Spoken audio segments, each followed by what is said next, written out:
Hi, Jocelyn. This is Ira, and I'm recording here audio feedback on your statement of belief that I hope will be useful as you move from your sturdy draft of the Defining Good Argument in Digital Context essay to your final draft of that essay. So my aim here is to help you as you're working on these final revisions to look back at your own statement of belief and see some of the spots where you're saying things that are interesting or compelling, and also see some of the spots where you're saying things that are not yet as systematic or rigorous as they can be. And so my goal in this feedback isn't to evaluate the statement of belief. It's a good version of what it is.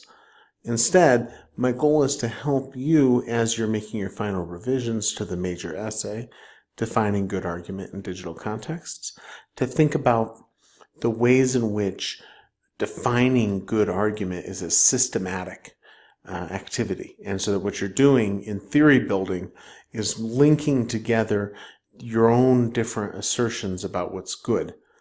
And why.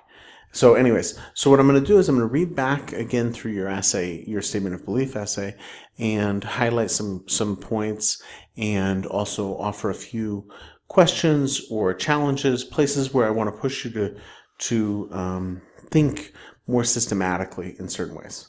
Cool. So you start off here by acknowledging that our perspectives shape the kinds of things that we value and think, and that also includes shaping what we think makes good argument.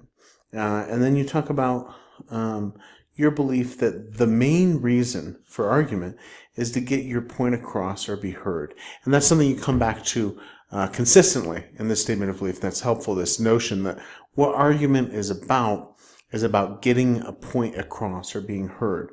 So it only works if you have, a point. And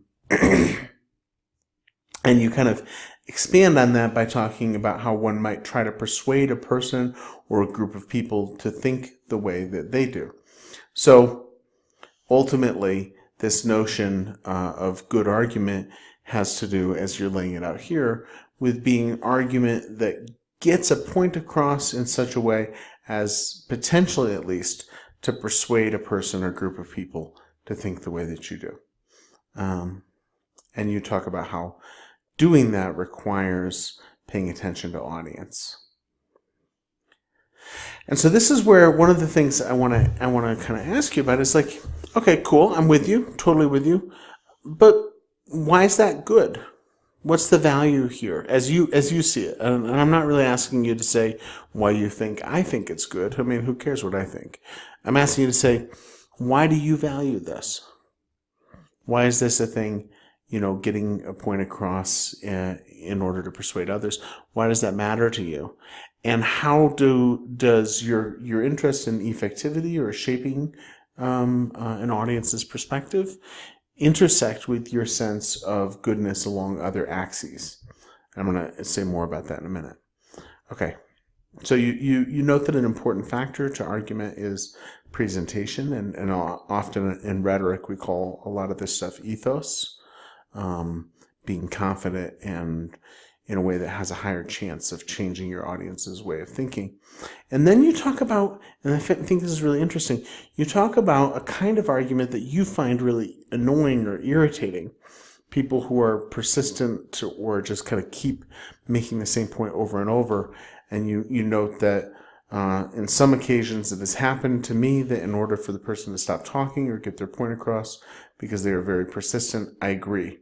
And I'm interested, do you see that as good argument on their part, even though it's annoying to you? If so, why? Why is argument that you don't like good? And if you don't see it as good argument, why is it not good argument? It is effective, right? Is your agreement in those instances, is it sincere, or is it just trying to get them to shut up? So anyways, I want to kind of urge you there to be thinking a little more fully about how effectivity and other kinds of considerations kind of clash a little bit. There's sometimes the most effective way to persuade people is something that those people themselves don't actually like. Is that good? I don't know. I mean, that's kind of your call. But that's something I want you to be thinking about systematically. Is that good? If so, why? If not, why not? How does that shape your definition of good argument, especially in digital contexts? You talk about organization and flow and the utility of these things, which I think is compelling. And you talk about the main thing that constitutes a bad argument is the lack of information. So for you,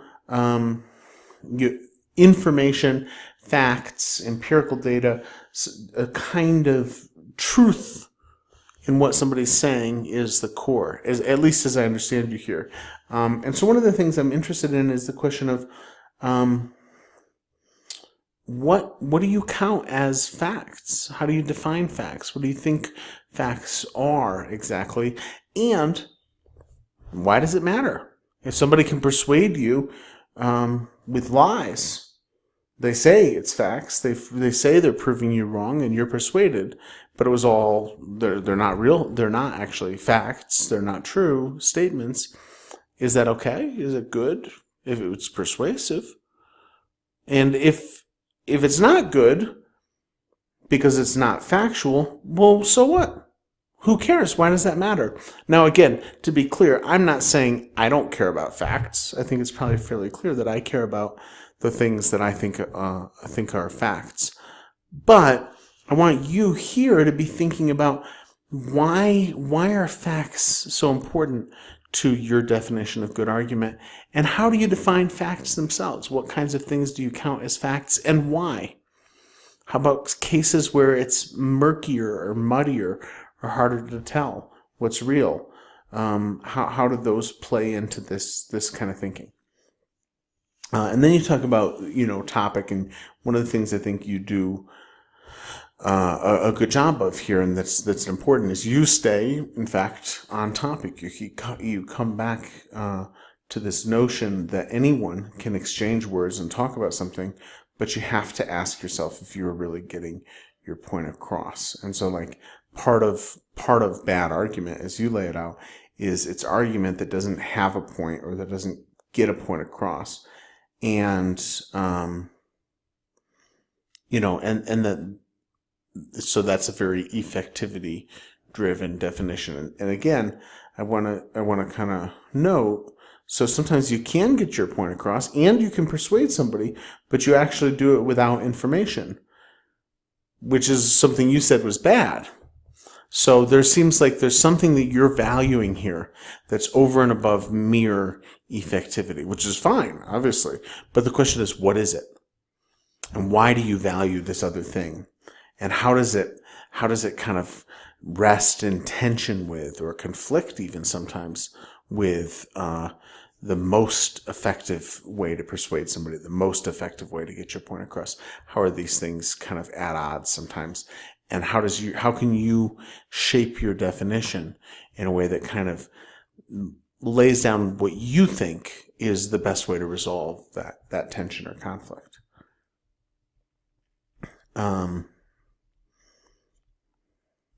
When you say, I do not necessarily feel that I owe them something or that they owe me something, I'd be curious to hear more. Why not? If you're talking with somebody, why do you not owe them anything? I mean, after all, you're occupying space together. To be clear, I'm not saying that you should think that you do owe them. Rather, I'm saying, if you think that you don't owe them, why not? Or that they don't owe you, why not? And that's the kind of question that in general, in that defining good argument in digital context essay, I really want you to be pushing yourself a little more on the whys, and also a little more on how does it all connect? What is exactly your definition of goodness in argument, and how does that definition negotiate between effectivity and what you think of as other values that matter, like being factual, for instance? And then, of course, specifically, some of the stuff that you started to think through here on social media and how we argue on social media. I strongly encourage you in the Defining Good Argument digital context essay to make sure that you're really carefully working through how this all works for digital media contexts in particular. I appreciated reading this initial statement of belief, and I hope these comments are helpful in your final revisions of the major essay, which I look forward to reading soon. Thanks a lot.